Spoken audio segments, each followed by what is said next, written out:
que a maioria dos voos internacionais que saem do Brasil decola à noite? Não é coincidência.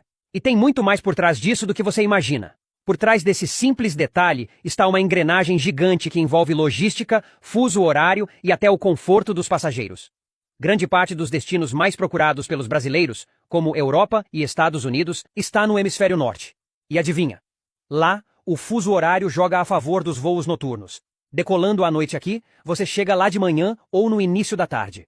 Perfeito para aproveitar o dia e, claro, se conectar com outros voos nos principais hubs internacionais, como Paris, Londres ou Nova York, que têm suas conexões logo cedo. Mas tem mais. Voar à noite também ajuda as companhias aéreas a usarem melhor suas aeronaves e driblar o trânsito aéreo nos grandes aeroportos brasileiros, como Guarulhos e Galeão.